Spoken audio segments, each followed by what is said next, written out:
रामधारी गुप्ता, खंड 1, प्रतिलेखन संख्या 20, 60 शब्द प्रति मिनट, डिक्टेशन 5 सेकंड में।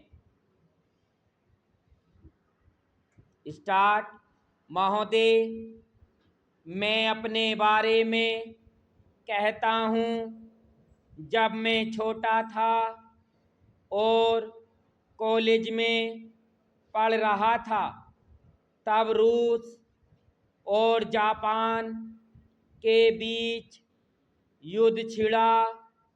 उस समय समाचार पत्रों में जापान के संबंध में बहुत सी बातें छपा करती थी। उनमें एक बात यह भी थी कि जापान में सुमुरिया जाति के लोगों ने अपने सब अधिकार वहाँ के राजा को दे दिए थे। उसके बाद जापान बड़ी उन्नति कर सका। हम लोग यह पढ़कर आश्चर्य और सराहना करते थे। उससे बढ़कर हमारे यहाँ के लोगों ने स्वराज स्थापित होने के बाद 1-2 वर्षों में एक उदाहरण उपस्थित करके दिखाया। हम भी अपने हजारों वर्षों के इतिहास को नहीं भूलेंगे।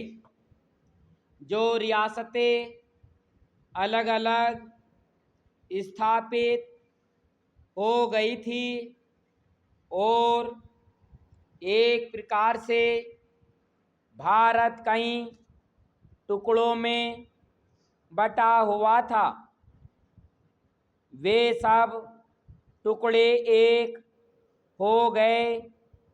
आज ब्रिटिश भारत और देसी रियासतें मिलकर एक हो गई हैं।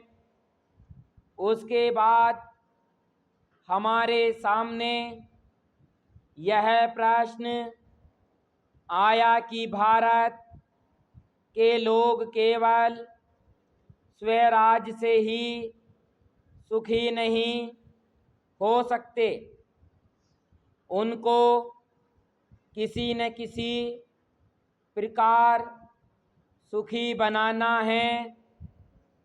इस संबंध में सरकार ने अपनी ओर से प्राय सभी राज्यों में जमींदारी और जागीरदारी उन्मूलन के कानून उपस्थित किए और वे कानून पास हुए। प्रसन्नता की बात तो यह है कि बहुत से स्थानों में कानून उन लोगों की स्वीकृति से तथा उन लोगों की सलाह से पास किए जिनकी जमींदारी और जागीरदारी समाप्त हो जानी थी।